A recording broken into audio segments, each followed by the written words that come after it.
कम लागत की प्राकृतिक खेती और कृषि नवाचार विषय पर आयोजित आज की इस संगोष्ठी में उपस्थित सभी किसान भाइयों बहनों, हमारे प्रदेश के कृषि विभाग के सर्वोच्च अधिकारी एडिशनल चीफ सेक्रेटरी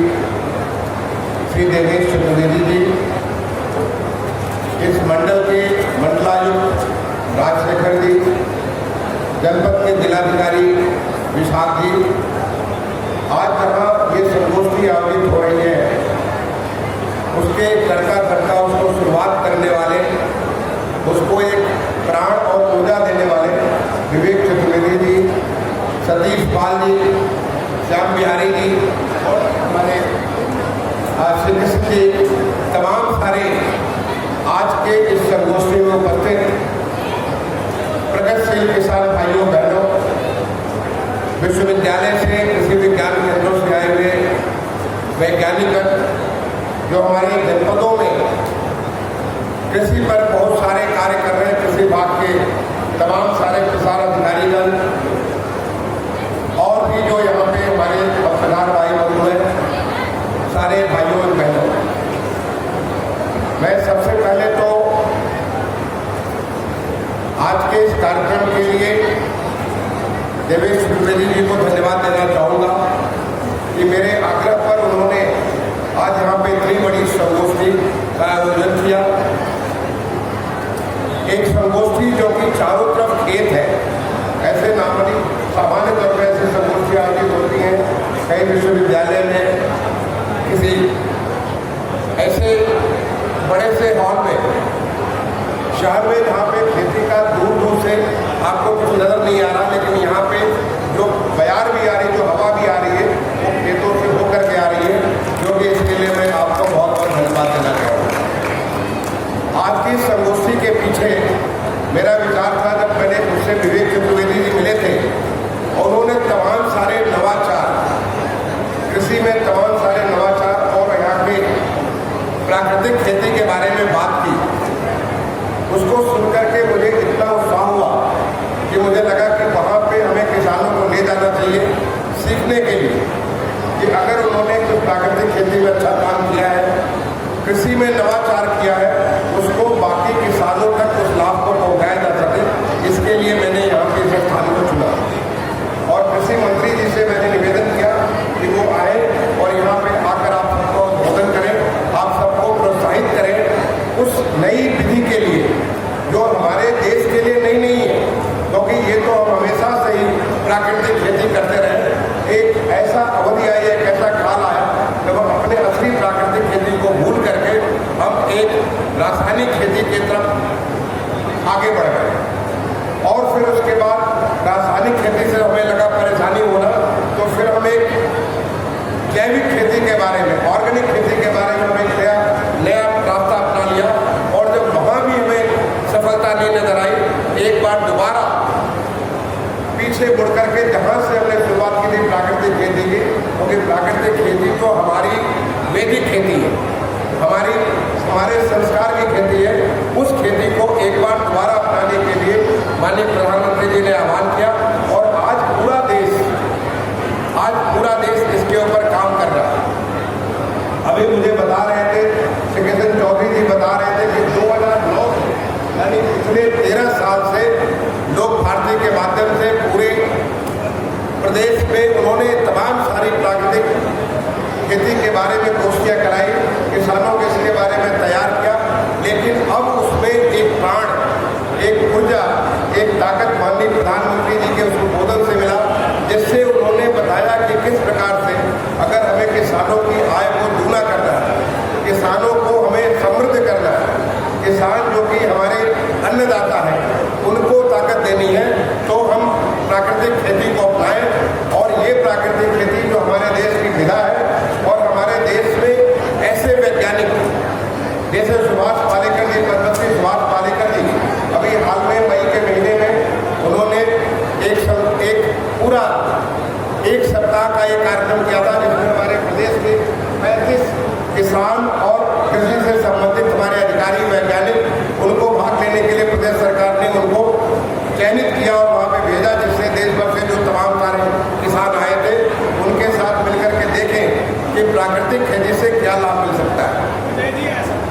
इसके लिए हमारे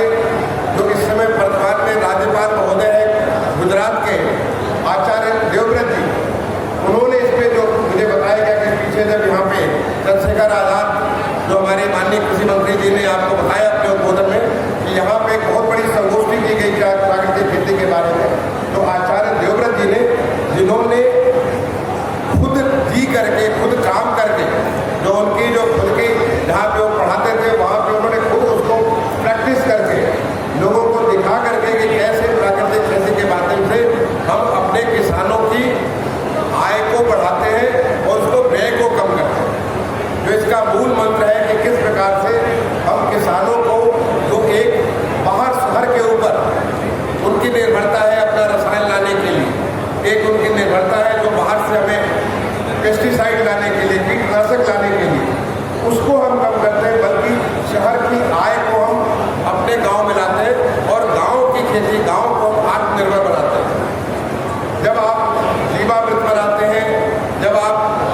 घन जीवामृत बनाते हैं, जब आप बीजामृत बनाते हैं या तमाम किस्म के जो कीटनाशक जो इसको नीमास्त्र कहते हैं, ब्रह्मास्त्र कहते हैं, ये जो चीज़ें बनाती हैं वो उन चीज़ों से बनती हैं जो गांव में किसान खुद पैदा करता है। और उसमें कितनी ताकत होती है जरा इसको जरा सोच करके देखिए। अभी आपको आचार्य देवव्रत जी की पुस्तक मैंने देखा कि देवेश जी ने सबको बांटी है, मैं आपसे अनुरोध करूंगा कि उस पुस्तक को आप जरूर पढ़िए। आपको लगेगा कि किस प्रकार से जो हमने रासायनिक खेती हरित क्रांति के माध्यम से देश में हरित क्रांति आई, उस हरित क्रांति के माध्यम से हमने रासायनिकों का बहुत तेजी से प्रयोग करना प्रारंभ किया। नतीजा क्या निकला? नतीजा निकला कि इससे हमारी जो जमीन की जो ताकत थी, जो जमीन में हमारे जीवाणु थे, जीवाणु थे, वो धीरे धीरे बढ़ते चले गए। नतीजा ये निकला जो किसानों का जो सबसे नजदीक केचुआ होता है, वो केचुआ हमारा धीरे धीरे जमीन के नीचे चलता चला गया कि जो हमारा नेचुरल, जो हमारा प्राकृतिक तरीका था कि उसकी जमीन की ताकत बनाने का, वो ताकत धीरे धीरे कम होती गई। नतीजा ये हुआ कि हमें और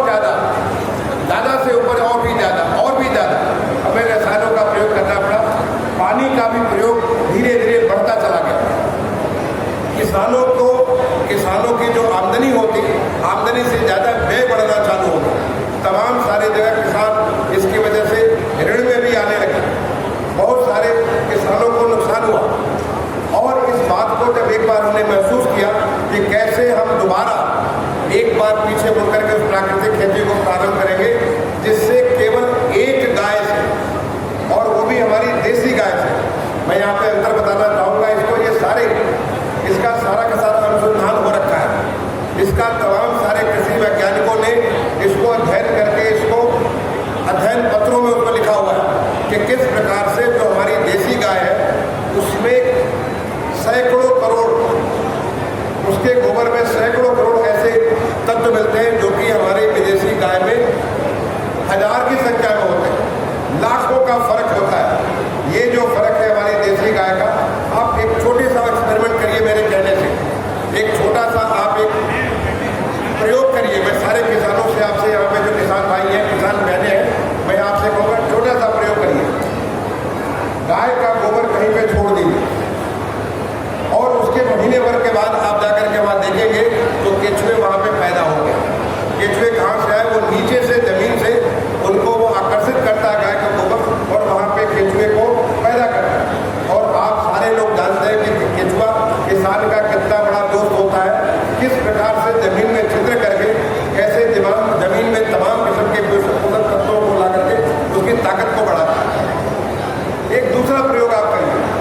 जब केचुओं को रखें, केचुए के ऊपर जरा थोड़ा सा यूरिया डाल करके देखिए, केचुआ सारे मर जाएंगे, वहाँ से भाग जाएंगे। गोबर के अंदर केचुए पलते हैं और यूरिया से मरते हैं, यूरिया से दूर होते हैं। और यहाँ जब हम किसान धीरे धीरे इतनी यूरिया डालना चालू किए कि धीरे धीरे केचुए हमारे जमीन के नीचे 1.5 मीटर, 2 मीटर, 3 मीटर नीचे चलते चले गए। और वो हमारे किसान के लिए उपलब्ध नहीं है। किसान की जो सेवा करने वाले थे वो किसान से दूर होते चले गए। ये अनुभव आप अगर करेंगे तो वास्तव में आपको महसूस होगा कि जो बात कही जा रही है उसमें कितना ताकत है। इस गाय के गोबर में ताकत है, जिस प्रकार के जीवाश्म हैं,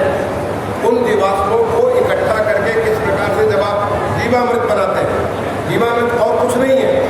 बल्कि हमारे गाय का गोबर, एक दिन का दिया हुआ गोबर 10-11 किलो गोबर है, उसके साथ एक दिन का दिया हुआ गोमूत्र है, उसमें पानी है, उसके अंदर जो बेसन है, उसके अंदर गुड़ है,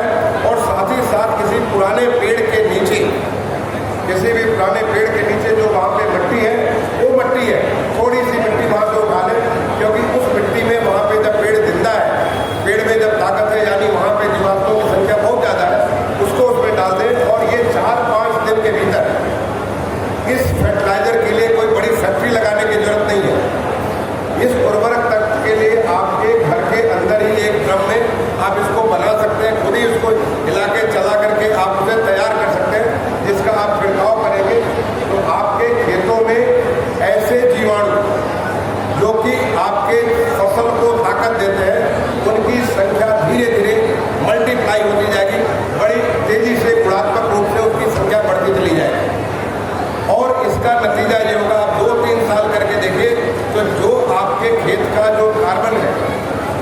जो खेत का जो ताकत है, जिस ताकत है, वो ताकत इतनी बढ़ जाएगी कि जिसके नाते आने वाले समय में आपके फसल के जो किसान दे करके खुश होता है, वो खुशी और अपरंपार बढ़ जाएगी। इसी प्रकार से जो जीवामृत, जो आपका बीजामृत है, बीजामृत में हम केवल चूना जोड़ देते हैं, जैसे चूना जोड़ के उसको जब उसका शोधन करते हैं, अगेन कोई ऐसी चीज़ नहीं जो कि बाजार से आपको लाने की आवश्यकता नहीं है, वो सारी की सारी चीज़ें किसान को अपने घर में बेसन हो, सारी चीज़ें वहाँ पे घर में उपलब्ध है, और उससे बीज का शोधन करेंगे तो बीज का अंकुरण भी बढ़ जाता है। आप इसका घन जीवामृत जब तैयार करते हैं तो उसको वो मोटी खाद, जो खाद आपके जीवामृत एक तरल रूप में, उसको एक ठोस रूप में आप तैयार करते हैं, उस ठोस रूप में तैयार करके उसमें वो ताकत आप देते हैं। उस ताकत से आपके फसल को, एक फसल चक्र जो है, चाहे वो फसल हमारी 60 दिन की फसल हो, 90 दिन की फसल हो, 120 दिन की फसल हो, 150 दिन की फसल है, ये सारे हमारे किसान भाई हैं, आप सब समझते हैं कि जिन फसलों के बारे में बात कर रहा हूँ, आपको 3 से 4 हफ्ते के बाद अगर आप इसको इस साइकिल में अगर आप देते हैं तो आपके हर स्तर पे, चाहे वो बीज आपका अंकुरण होना है, चाहे बीज आगे उसको आगे बढ़ना है, उसमें फलत होनी है, आपके जो दाने हैं, दाने में ताकत होनी है, हर स्तर पे वो आपका बढ़ता चला जाएगा। ये हमारा जो है, जो प्राकृतिक खेती है, बहुत सारे भ्रांतियाँ लोग फैलाते हैं। यहाँ पे मैं जो कृषि वैज्ञानिक, यहाँ पे हमारे जो कृषि विश्वविद्यालय से, हमारे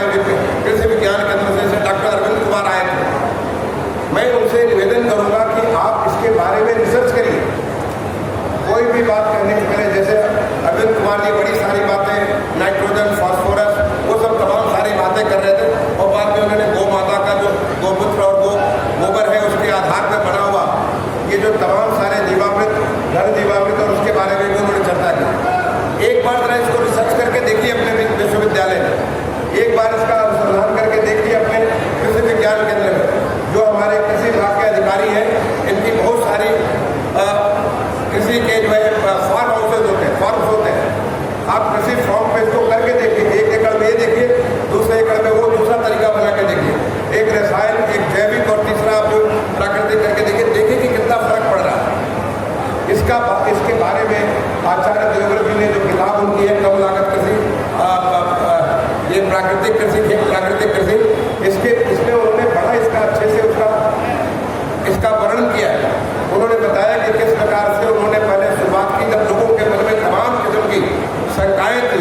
उन शंकाओं का समाधान करने के लिए उन्होंने एक तरफ एक खेती की, दूसरी खेती की। लोगों ने कहना प्रारंभ किया कि हमें ऑर्गेनिक खेती करना। अगर ऑर्गेनिक खेती, जिसको जैविक खेती कहते हैं, आप जैविक खेती का आगे विकास क्यों नहीं हुआ? क्योंकि जैविक खेती भी हमारे किसान को दूसरे पे निर्भर करती है। जैविक खेती बनाने के लिए 1 एकड़ जमीन के लिए आपको 30 गाय चाहिए। क्या आपके पास 30 गाय, एक हमारा साधारणता किसान जिसके पास 1 हेक्टेयर जमीन है, 2 हेक्टेयर जमीन है, आधा हेक्टेयर जमीन है, क्या वो 30 गाय रख सकता है? फिर वो अपने परिवार को खिलाने की जगह गायों को ही खिलाता रहेगा। वो अपने परिवार को नहीं खिला पाएगा, अपने परिवार को सांस नहीं दे पाएगा।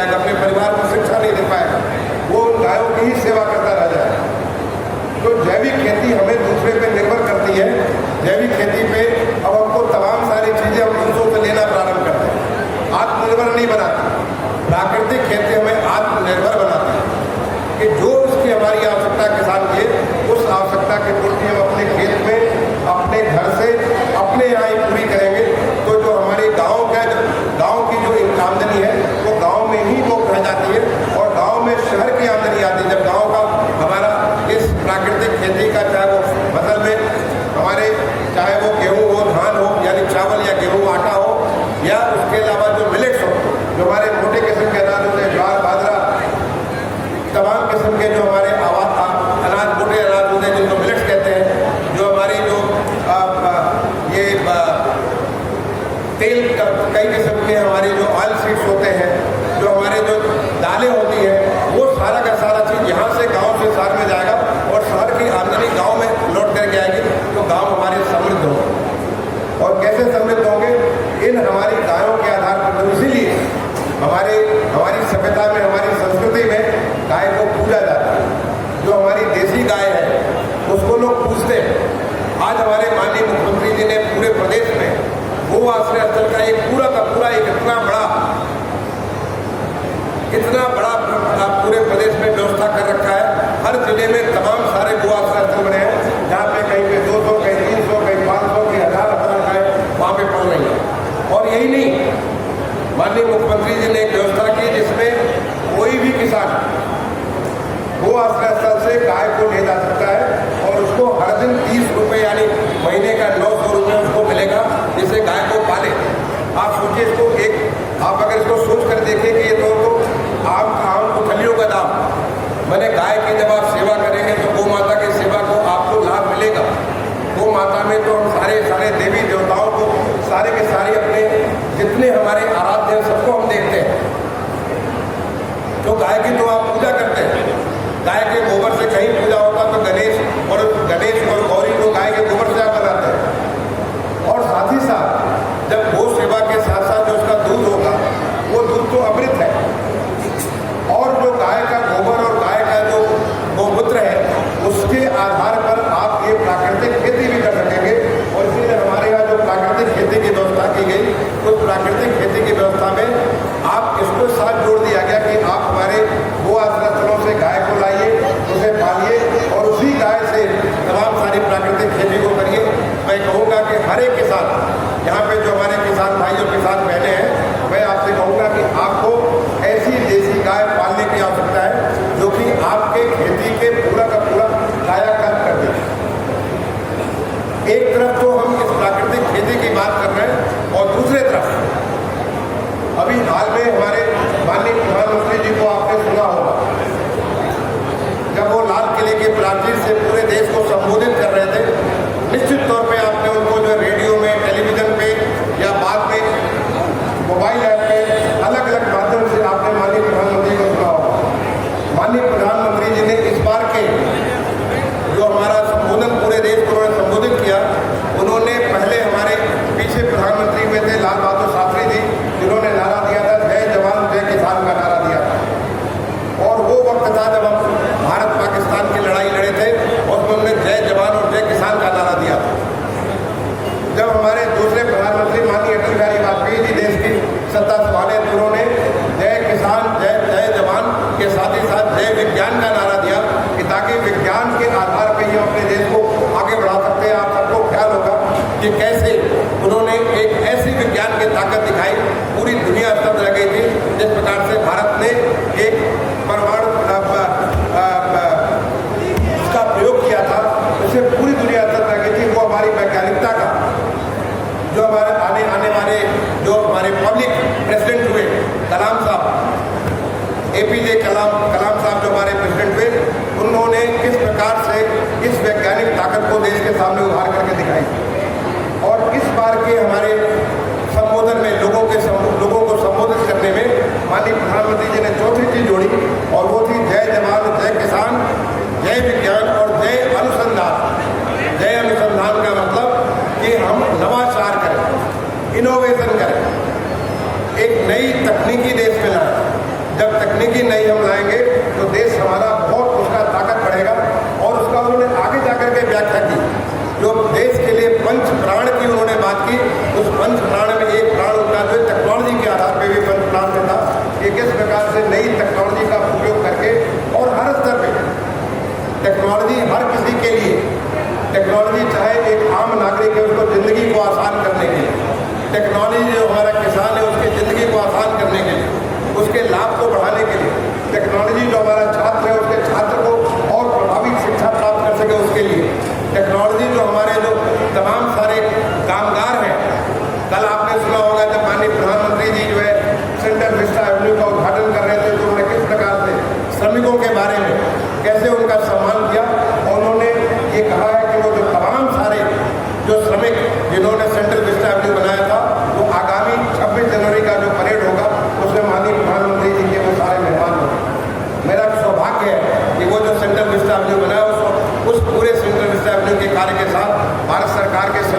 देकर के आज पूरा किया और उसके ऊपर पूरे देश को गर्व होगा। मैं पूरे विश्वास के साथ,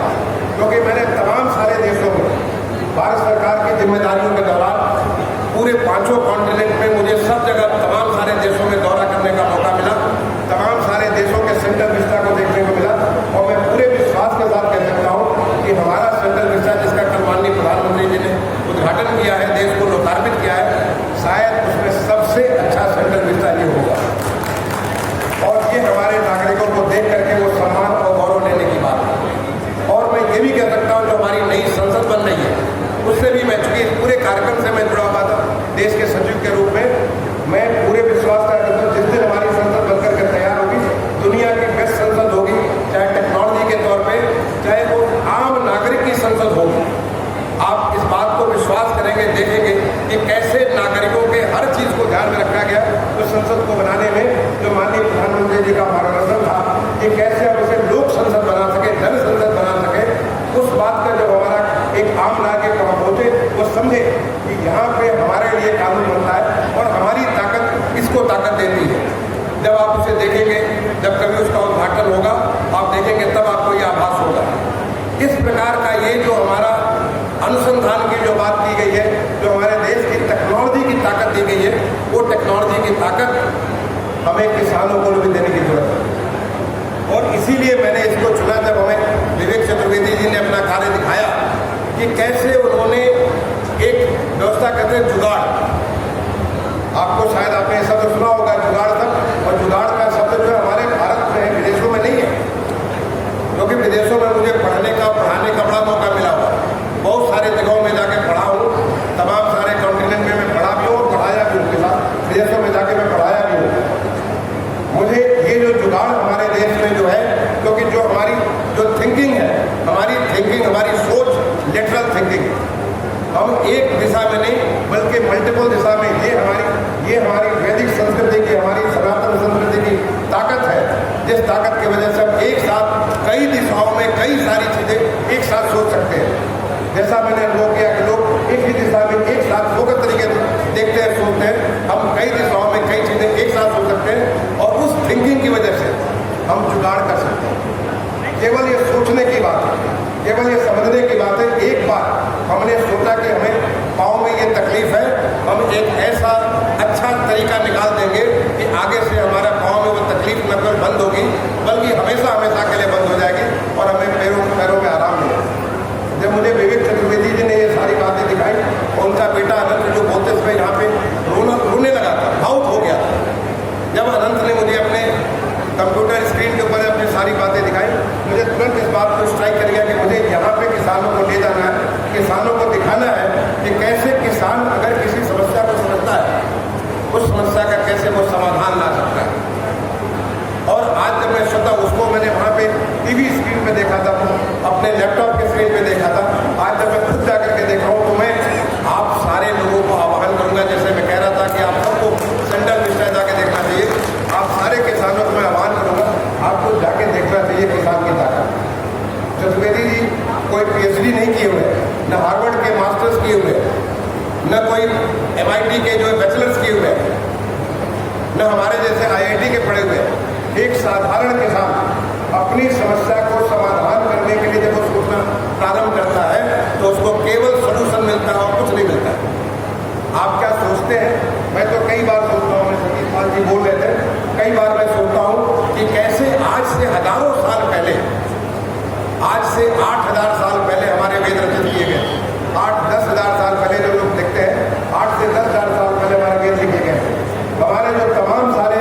जो उपनिषद है, हमारे इतिहास है, कुरान है, जो तमाम सारी चीजें लिखी गई हैं वो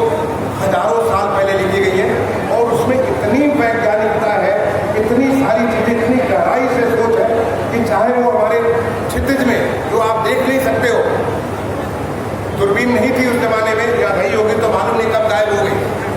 कैसे उन्होंने क्षितिज पे देख करके कि हमारे कितने ग्रह हैं, तारे कैसे हैं, कैसे सारी इतनी चीजों का उन्होंने बयान किया हुआ है। हमारी जो शरीर के बारे में, शरीर विज्ञान है, इतनी गहराई से एक एक चीज के बारे में, चाहे बच्चा कैसे पैदा होता है, माँ के गर्भ में कैसे जाता है, कैसे बढ़ता है, क्या क्या चीजें क्या चीज़ नुकसान करती है, क्या फ़ायदा करती है, इन तमाम सारी चीज़ों को जो हमारी कृषि के बारे में, दर्शन के बारे में, विज्ञान के बारे में और तो और गणित के बारे में, जो वैदिक गणित कहते हैं, इतनी आसान बना देते गणित जिसे हम भूल गए हैं। इतनी सारी बातें लिखी उन्होंने। कैसे लिखी? केवल इसलिए लिखी कि वो अंतर मन से, अंतर अपने शरीर की, अपने जो हमारी अंतर की जो ताकत है, उस ताकत को समझ करके जब उन्होंने देखना चालू किया, उन्हें चीज़ें नजर आने लगी और उस बात का उन्होंने वहाँ पे लेखनीबद्ध किया, जो कि आज हमारे सामने तमाम सारे ग्रंथों के माध्यम से उपलब्ध है। अगर हमारे किसान हमारी जो समस्याएं हैं, उन समस्याओं को समझना चालू करेंगे तो आप अपने आप स्वतः उसका निदान निकालना चालू करेंगे। आपको क्या लगता है कि पिछले 8 साल में हमारा देश कोई अलग दूसरे ग्रह पे चला गया? वही प्रशासन है, वही शासन है, वही सारे लोग हैं, वही सारी चीज़ें हैं, लेकिन ये चीज़ें इतनी तेज़ी से क्यों बढ़ रही हैं? क्योंकि हमारे माननीय प्रधानमंत्री जी ने हमें अपनी ताकत का एहसास कराया। जब वो बात करते हैं तो वो बात करते हैं कि कैसे हमारे वैज्ञानिक, चाहे कोरोना जैसे महामारी आए, दुनिया की कितनी बड़ी, दुनिया को त्रस्त करने वाली, दुनिया को नष्ट करने वाली कितनी बड़ी महामारी आई, और हमारे माननीय प्रधानमंत्री जी को आपने देखा नहीं कि कभी वो टेंशन में हो। जब भी बात करते थे अपने वैज्ञानिकों की ताकत, अपने जो स्वास्थ्य कर्मियों की ताकत, अपने पुलिस अधिकारियों की ताकत, अपने सारे लोगों की, जनता की ताकत की बात करते थे। और देखिए, दुनिया में सबसे बड़ा विजेता इससे अगर कोई निकला है, एक आत्मनिर्भर भारत होकर के हमारा देश निकला है। ये हमारे देश की ताकत है। उसी ताकत का साथ जब विवेक चतुर्वेदी जी ने मुझे किया, उन्होंने जब सारी बातें की, और आज मैं आप सबसे अनुरोध करना चाहूँगा, आप जरूर जाइए, जरूर देखें कितनी अच्छी चीज़ें, जैसे कि जो हमारा स्प्रिंकलर करीब 50-55-60 हज़ार रुपये का पर एकड़ के हिसाब से पड़ता है, आप उसे 15,000 रुपये का, उसकी 1/4 कीमत से किस प्रकार से आप उसे बना सकते हैं और उसको आप सोलर लाइट के माध्यम से चला सकते हैं। जो कुसुम योजना के तहत अभी आपको देवेश जी ने और हमारे माननीय कृषि मंत्री जी ने बताया कि किस प्रकार से कुसुम योजना में किसानों की मदद की जा रही है। एक बड़े स्तर पर राज्य सरकार ने, हमारे माननीय मंत्री ने निर्णय किया कि कुसुम योजना को हम 5 साल तक चलाएंगे और स्टेट के तरफ से 30% सब्सिडी देकर चलाएंगे, 30% अतिरिक्त सब्सिडी देकर के चलाएंगे। उस कुसुम योजना में जब किसान के पास ये हमारा सोलर लाइट आता, तो सोलर से आप पानी तो देते ही देते, सोलर से आप रोशनी तो करते ही करते हैं, बट सोलर से आप एक ऐसी सिंचाई जिसके माध्यम से कम पानी का उपयोग होगा, जिसके माध्यम से अधिक हर जड़ को, हर एक जो पौधे, हर पौधे को फायदा पहुंचेगा, आपको दे सकते हैं। और यही नहीं, बल्कि एक जगह से दूसरी जगह ले जा करके भी, जो कि एक ट्रांसफरेबल भी है, अफोर्डेबल भी है,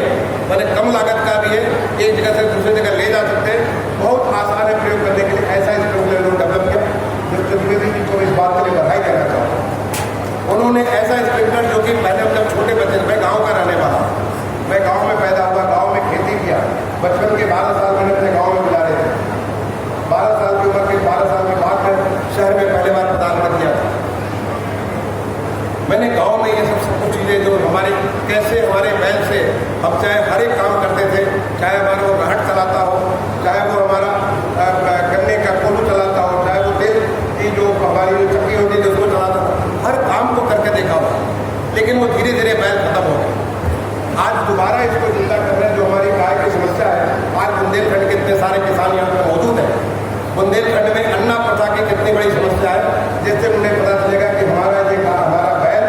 इसको हमारे काम आ सकता है। वो हर तरह का, वो आटा चक्की भी चला सकता है, वो हमारे लिए स्प्रिंकलर भी चला सकता है, वो हमें और तमाम सारी चीज़ें कर सकता है। फिर अन्ना प्रथा बंद हो जाएगी, क्योंकि हमें उसकी ताकत, जो आज तो हमारी समस्या है, वो हमारे समाधान हो जाएगा।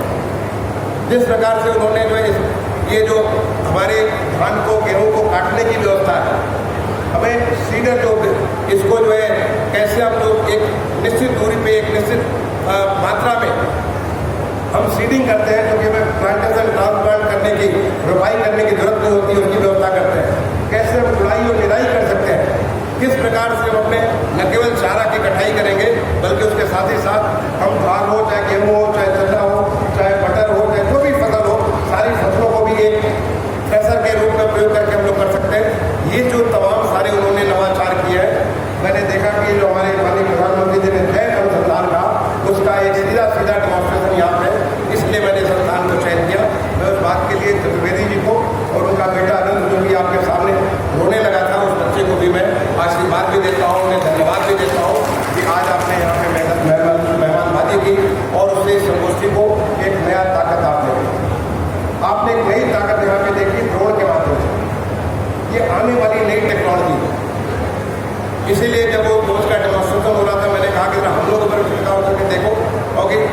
देखना चाहता था कि वास्तव में छिड़काव कर रहा है कि नहीं कर रहा, और वो